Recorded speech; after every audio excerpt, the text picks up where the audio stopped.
ওম শান্তি। আজকে তারিখ হলো 21শে জুলাই 2025। প্রাতঃ মুরলি ওম শান্তি বাপদাদা মধুবন। আজকের মুরলিতে বাবা বলেছেন, মিষ্টি বাচ্চারা, পুরুষার্থ করে তোমাদের দৈবী গুণ খুব ভালোভাবে ধারণ করতে হবে। বলছেন পুরুষার্থ করে তোমাদের দৈবী গুণ খুব ভালোভাবে ধারণ করতে হবে। কাউকে দুঃখ দেবে না। তোমাদের আচার আচরণ কখনোই আসুরি হওয়া উচিত নয়। প্রশ্ন, কোন আসুরি গুণ তোমাদের শৃঙ্গারকে খারাপ করে দেয়? উত্তর, নিজেদের মধ্যে লড়াই ঝগড়া করা, রেগে যাওয়া, সেন্টারে গণ্ডগোল করা, কাউকে দুঃখ দেওয়া, এ হলো আসুরি গুণ, যা তোমাদের শৃঙ্গারকে খারাপ করে দেয়। যে বাচ্চারা বাবার হয়েও এই আসুরি গুণকে ত্যাগ করে না, বিপরীত কর্ম করে, তাদের অনেক ক্ষতি হয়ে যায়। এ হলো হিসাব আর হিসাব। বলছে এটা হলো হিসাব আর হিসাব। বাবার সঙ্গে ধর্মরাজও আছে। গীত বলেছেন, ভোলানাথের চেয়ে অনুপম কেউ নেই। ওম শান্তি। আত্মারূপী বাচ্চারা একথা তো জেনেছেই যে উচ্চ থেকে উচ্চ হলেন ভগবান। মানুষ গায়ন করে আর তোমরা দেখো দিব্য দৃষ্টিতে। তোমরা বুদ্ধির দ্বারাও জানতে পারো যে আমাদের তিনি পড়াচ্ছেন। আত্মাই শরীরের দ্বারা পড়ে। আত্মাই শরীরের দ্বারা পড়ে। সব কিছু আত্মা এই শরীরের দ্বারা করে। শরীর হলো বিনাশী, যা ধারণ করে আত্মা এই পার্ট প্লে করে। আত্মার মধ্যেই সমস্ত পার্ট নির্ধারিত রয়েছে। আত্মার মধ্যে এই 84 জন্মের পার্ট নির্ধারিত রয়েছে। সর্বপ্রথমে তো নিজেকে আত্মা মনে করতে হবে। বাবা হলেন সর্বশক্তিমান। বাচ্চারা তোমরা তার থেকেই শক্তি পাও। যোগ থেকেই তোমরা বেশি শক্তি পাও, যাতে তোমরা পবিত্র হও। তো বলো, যোগ করলে কিন্তু আমরা অনেক শক্তি পাই, যাতে আমরা পবিত্র হই। বাবা তোমাদের এই বিশ্বে রাজত্ব করার জন্য শক্তি প্রদান করেন। বাবা এত মহান শক্তি দান করেন তোমাদের। আর ওই সায়েন্সের অহংকারীরা এত সব কিছু বানায় বিনাশের জন্য। ওদের বুদ্ধি হলো বিনাশের জন্য, আর তোমাদের বুদ্ধি হলো অবিনাশী পথ পাওয়ার জন্য। তোমরা অনেক শক্তি পাও, যাতে তোমরা এই বিশ্বের রাজত্ব অর্জন করো। ওখানে প্রজার উপর প্রজার রাজত্ব হয়। ওখানে হলো রাজা রানীর রাজত্ব। উঁচুর থেকে উঁচু হলেন ভগবান। তোমরা তাকে স্মরণ করো। মানুষ কেবল লক্ষ্মীনারায়ণের মন্দির বানিয়ে পূজা করে, তবু উঁচুর থেকে উঁচু ভগবানের গায়ন আছে। এখন তোমরা বুঝতে পারো যে এই লক্ষ্মীনারায়ণ বিশ্বের মালিক ছিলেন। অসীম জগতের বাবার থেকে উচ্চ বিশ্বের বাদশাহী পাওয়া যায়। তোমরা কত উঁচু পদ পাও। বাচ্চাদের তাই কত খুশি হওয়া উচিত। যার থেকে কিছু পাওয়া যায় তাকে তো স্মরণ করা হয়, তাই না? কন্যার তার পতির প্রতি কত প্রেম থাকে। কত মেয়ে পতির জন্য প্রাণ দিয়ে দেয়। পতি মারা গেলে কত দুঃখের সঙ্গে কাঁদতে থাকে। আর ইনি হলেন পতিরও পতি। ইনি তোমাদের কত সাজাচ্ছেন এই উচ্চ থেকে উচ্চ পদ প্রাপ্ত করবার জন্য। তাই বাচ্চারা, তোমাদের কত নেশা থাকা উচিত। দেবী গুণও তোমাদের এখানে ধারণ করতে হবে। অনেকের মধ্যে এখনো পর্যন্ত আসুরি অপগুণ রয়েছে। লড়াই ঝগড়া করা, রেগে যাওয়া, সেন্টারে গণ্ডগোল বাঁধানো। তো বলছে লড়াই ঝগড়া করা, রেগে যাওয়া, সেন্টারে গণ্ডগোল বাঁধানো। বাবা জানেন, বাবার কাছে অনেক রিপোর্টও আসে। কাম মহাশত্রু, ক্রোধও কিন্তু কম শত্রু নয়। অমুককে বেশি ভালোবাসে, আমাকে কেন ভালোবাসে না? বলে অমুককে বেশি ভালোবাসে, আমাকে কেন ভালোবাসে না? অমুক কথা একে জিজ্ঞাসা করলো, আমাকে কেন জিজ্ঞাসা করলো না? হ্যাঁ, যে ওকে জিজ্ঞাসা করলো, আমাকে কেন করলো না? এমন এমন কথা বলা সংশয় বুদ্ধির অনেকেই আছে। তো এরকম কথা বলে যারা সংশয় বুদ্ধির অনেকে আছে। রাজধানী তো স্থাপন হচ্ছে, তাই না? এমন যারা, তারা কি পদ পাবে? যারা এরকম করবে তারা আর কি পদ পাবে? তো বাবা বলছেন, এই পদে তো অনেক তফাৎ থাকে। মেথরদেরও দেখো কত ভালো ভালো বাড়িতে থাকে। হ্যাঁ, সেখানে কেউ আবার অন্য কোথাও থাকে। প্রত্যেকেরও নিজের খুব ভালো পুরুষার্থ করে দেবী গুণও ভালোভাবে ধারণ করতে হবে। দেহ অভিমানে আসার কারণে আসুরি আচরণ হয়ে যায়। দেহ অভিমানে আসার কারণে তার আসুরি আচরণ হয়ে যায়। যখন দেহি অভিমানী হয়ে খুব ভালোভাবে ধারণ করতে থাকো, তখন উঁচু পদ পাও। দেবী গুণ ধারণ করার জন্য এমন পুরুষার্থ করতে হবে। কাউকে দুঃখ দেবে না। বাবা, তোমরা দুঃখ হর্তা এবং সুখকর্তা, বাবার সন্তান। তোমাদের কাউকে দুঃখ দেওয়া উচিত নয়। যে সেন্টার সামলায় তার উপর অনেক দায়িত্ব। বা বলছে যে সেন্টার সামলায় তার উপরে কি থাকে, অনেক দায়িত্ব। বাবা যেমন বলেন, বাচ্চারা যদি কেউ ভুল করে তাহলে শতগুণ দণ্ড ভোগ করতে হয়। দেহাভিমান আসার কারণে অনেক ক্ষতি হয়ে যায়। কেননা তোমরা ব্রাহ্মণরা ওদের শুধরে যাওয়ার জন্য নিমিত্ত হয়েছ। নিজেরাই যদি সংশোধন করে দিতে না পারো তাহলে অন্যদের কিভাবে সংশোধন করবে? তখন অনেক ক্ষতি হয়ে যায়। এ তো পাণ্ডব গভর্নমেন্ট, তাই না? উঁচুর থেকে উঁচু বাবাও যেমন আছেন, তার সঙ্গে ধর্মরাজও আছেন। ধর্মরাজের কাছে অনেক বড় সাজা ভোগ করে, এমন কিছু কর্ম করে যে নিজের অনেক ক্ষতি করে ফেলে। হিসেব তো হিসেবই, বাবার কাছে সম্পূর্ণ হিসেব থাকে। ভক্তিমার্গেও হিসেবই এমন বলেও থাকে যে ভগবান তোমার হিসেব নেবে। এখানে বাবা নিজেই বলল যে ধর্মরাজ অনেক বড় হিসেব নেবে। তখন সেই সময় কি করতে পারবে? সাক্ষাৎকার হবে যে আমরা এই এই করেছিলাম। তো তখন বাবা সাক্ষাৎকার করাবে, এই ধর্মরাজে আমরা করেছিলাম। ওখানে তো অল্প সাজা ভোগ করো, আর এখানে তো অনেক সাজা ভোগ করতে হবে। বাচ্চারা, তোমাদের সত্যযুগে গর্ভজেলে আসতে হবে না। ওখানে তো গর্ভমহল, ওখানে কেউ পাপ ইত্যাদি করে না। তাই এমন রাজ্যভাগ্য পাওয়ার জন্য বাচ্চাদের অনেক সাবধান থাকতে হবে। কোনো কোনো বাচ্চা ব্রাহ্মণের টিচারের থেকেও তীক্ষ্ণ হয়ে যায়। তাদের ভাগ্য ব্রাহ্মণের টিচারের থেকে উঁচু হয়ে যায়। বাবা এও বুঝিয়েছেন যে ভালো সেবা না করলে তাহলে তো জন্ম জন্মান্তর দাস দাসী হবে।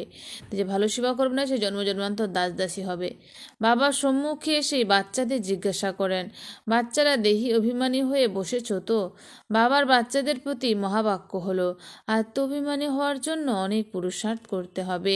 ঘুরতে ফিরতেও তোমাদের বিচার সাগর মন্থন করতে হবে। অনেক বাচ্চারা আছে যারা মনে করে যে আমরা খুব তাড়াতাড়ি নরকের এই ছিছি দুনিয়া থেকে সুখধামে যাব। বাবা বলেন যে খুব ভালো ভালো মহারথীরাও যোগে ফেল করে যায়। তাদেরও আবার পুরুষার্থ করানো হয়। যোগ না হলে একদম নেমে যাবে। জ্ঞান তো খুবই সহজ। এই হিস্ট্রি জিওগ্রাফি সম্পূর্ণভাবে বুদ্ধিতে এসে যায়। খুব ভালো ভালো বাচ্চা আছে যারা প্রদর্শনীতে খুব তীক্ষ্ণভাবে বোঝাতে পারে, কিন্তু তাদের যোগ নেই, এর ফলে দেবী গুণও নেই। মাঝে মাঝে মনে হয় বাচ্চাদের কি অবস্থা, দুনিয়াতে কত দুঃখ, শীঘ্র এই দুঃখ যেন সমাপ্ত হয়ে যায়। বাবা ব্রহ্মা অপেক্ষায় বসে থাকে যে শীঘ্রই সুখধামে যাবে। বাচ্চারা ছটফট করতে থাকে, যেমন বাবার সঙ্গে মিলিত হওয়ার জন্য তারা ছটফট করে, কেননা বাবা আমাদের স্বর্গের পথ বলে দেন। এমন বাবাকে দেখার জন্য ছটফট করে। তারা মনে করে এমন বাবার সামনে গিয়ে রোজ মুরলি শুনি। এখন তো তোমরা বুঝতে পারো যে এখানে কোনো ঝঞ্ঝাটের কথা থাকে না। বাইরে থাকলে সমস্ত সম্বন্ধ সম্পর্কের বন্ধনমুক্ত হয়ে কর্তব্য পালন করতে হয়, না হলে তো সম্পর্ক খারাপ হয়ে যাবে।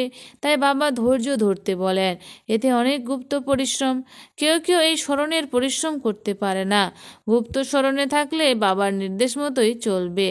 দেহ অভিমান থাকলে বাবার এই নির্দেশ চলে না। আমি বলি যে চার্ট বানাও, তাহলে অনেক অনেক উন্নতি হবে। কথা কে বলেছেন? শিব বাবা বলেছেন। টিচার যদি কোনো কাজ দেয় তাহলে তো করে আসে, তাই না? এখানে ভালো ভালো বাচ্চাদেরও মায়া করতে দেয় না। এই ভালো ভালো বাচ্চাদের চার্ট যদি বাবার কাছে আসে তাহলে বাবা বলতে পারেন যে দেখো কিভাবে তোমরা স্মরণে থাকো। তারা মনে করে আমরা আত্মার এক প্রিয়তমের মাসুক আশিক, প্রিয়তম আশিক, ওই দেহের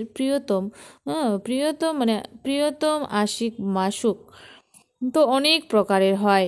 তোমরা অনেক পুরনো আশিক, তোমাদের এখন দেহি অভিমানী হতে হবে। তোমাদের কিছু না কিছু সহ্য করতেই হবে। তোমাদের কিছু না কিছু সহ্য করতে হবে। তোমরা অতি চালাকি করো না। বাবা এমন বলেই না যে তোমরা তোমাদের অস্থি পর্যন্ত বিসর্জন দাও। বাবা তো এমন কথা বলেন যে তোমরা সুস্থ থাকো, তাহলে সেবাও ভালোভাবে করতে পারবে। অসুস্থ হলে তো পড়ে থাকবে। কেউ কেউ হাসপাতালে সেবা করে, তখন ডাক্তাররা বলে যে এরা তো ফরিস্তা, চিত্র সাথে করে নিয়ে যায়। তো তার চিত্র সাথে করে নিয়ে যায়। যারা এমন সার্ভিস করবে তাদের দয়ালু বলা হবে। সেবার কারণে অনেকেই বেরিয়ে পড়ে। তোমরা যত স্মরণের শক্তিতে থাকবে ততই অন্য মানুষের আকর্ষণ করতে পারবে। এতে তো শক্তি আছে। পবিত্রতা হলো প্রথম শক্তি। এমন বলা হয় যে প্রথমে হলো পবিত্রতা, তারপর শান্তি এবং সম্পদ। এই স্মরণের বলেই তোমরা পবিত্র হও। এরপর হলো জ্ঞান বল। তোমরা স্মরণে দুর্বল হও না। এই স্মরণে বিঘ্ন আসে। এই স্মরণে থাকলেই তোমরা পবিত্র হতে পারবে এবং তোমাদের মধ্যে দেবী গুণ এসে যাবে। বাবার মহিমা তো তোমরা জানো, তাই না? বাবা তোমাদের কত সুখ দেন। 21 জন্মের জন্য তোমাদের সুখের যোগ্য করে তোলেন। তোমাদের কখনো কাউকে দুঃখ দেওয়া উচিত নয়। কোনো কোনো বাচ্চা ডিসসার্ভিস করে নিজেদের অভিশপ্ত করে দেয়, অন্যদেরও খুব বিরক্ত করে। কুপুত্র বাচ্চা হলে নিজেরাই নিজেদের অভিশপ্ত করে দেয়, ডিসসার্ভিস করলে একদম পড়ে যায়। অনেক বাচ্চা আছে যারা বিকারে পড়ে যায় অথবা ক্রোধে এসে পড়া ছেড়ে দেয়। এখানে অনেক প্রকারের বাচ্চা বসে থাকে। এখান থেকে তারা রিফ্রেশ হয়ে যায়, তারপর ভুলের জন্য অনুতাপ করে। তবু এই অনুতাপে তো কোনো মাপ হতে পারে না।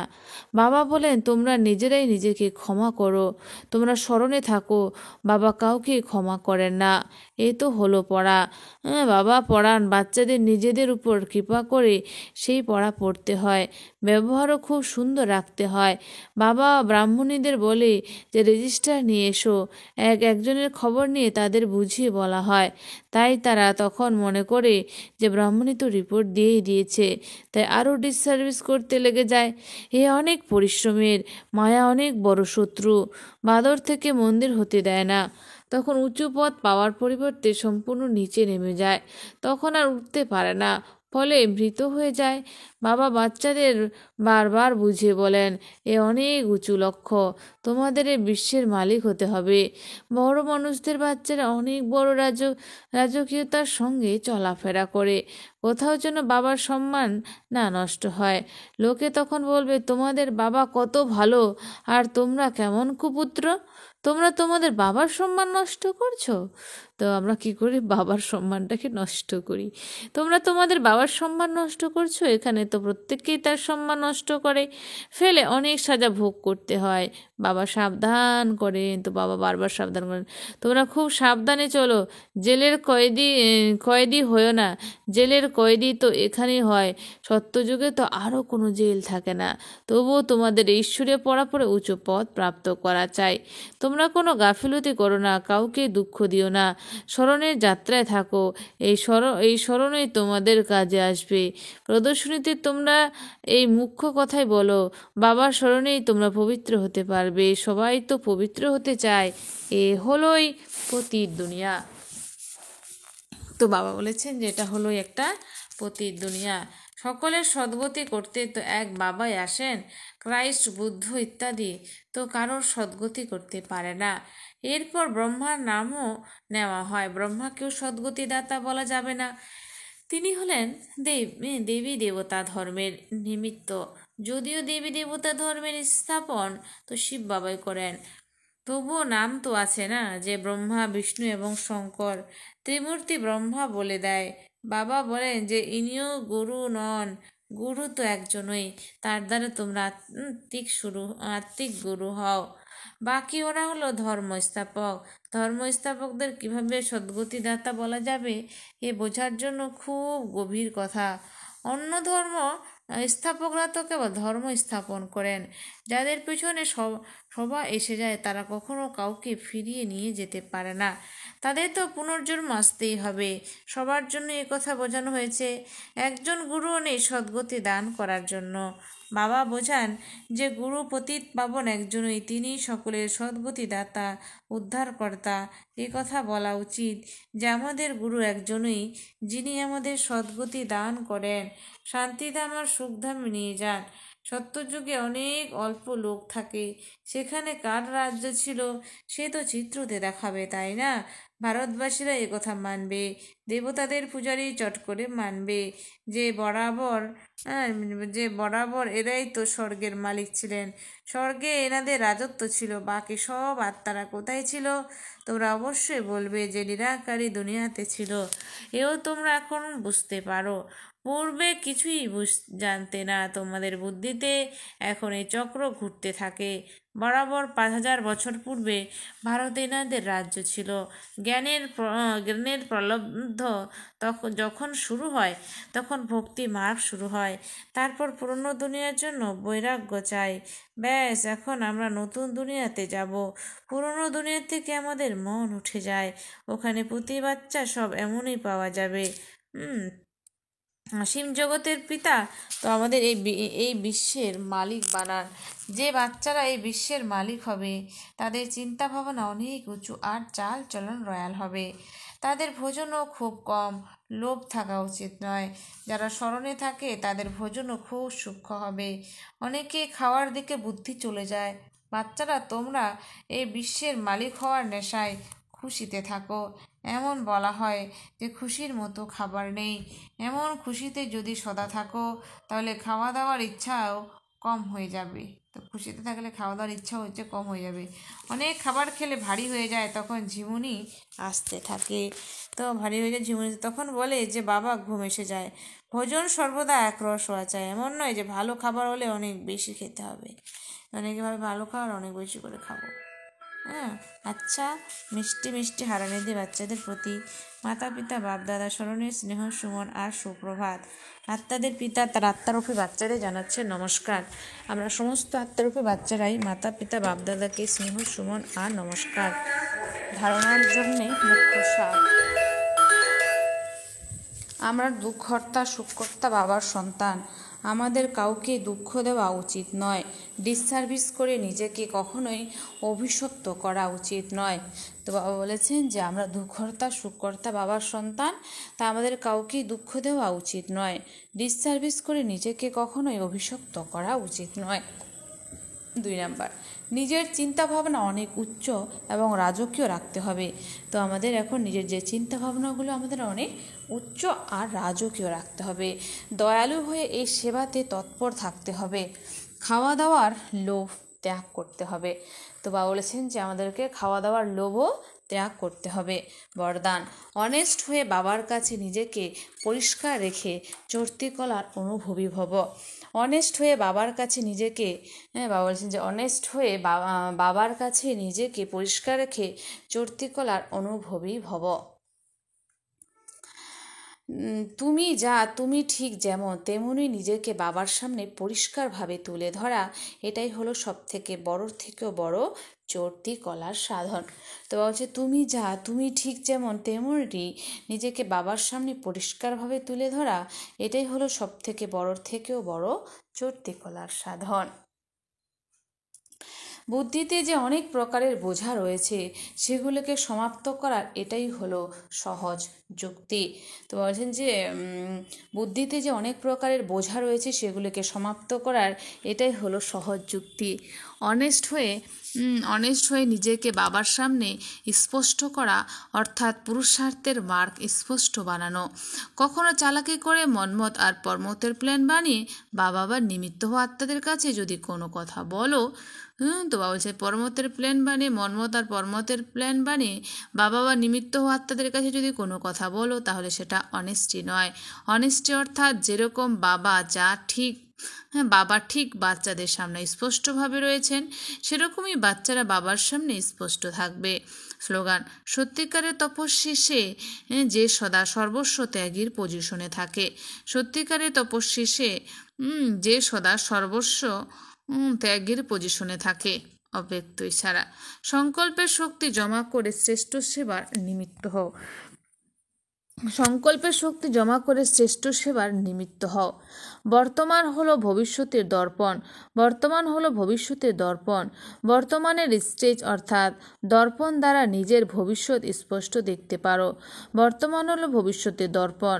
বর্তমানের স্টেজ অর্থাৎ দর্পণ দ্বারা নিজের ভবিষ্যৎ স্পষ্ট দেখতে পারো। ভবিষ্যতের রাজ্য অধিকারী হওয়ার জন্য চেক করো যে বর্তমান আমার মধ্যে রুলিং পাওয়ার কতখানি আছে। প্রথমে যে সূক্ষ্ম শক্তিগুলি আছে, সংকল্প শক্তির উপর, বুদ্ধির উপর যখন বিশেষ কার্যতর সম্পূর্ণ অধিকতর থাকবে, তখন নিজের ভবিষ্যৎ উজ্জ্বল বানাতে পারবে। আচ্ছা, ওম শান্তি। ধন্যবাদ বাবা আজকের এই সুন্দর মিষ্টি মুরলির জন্য।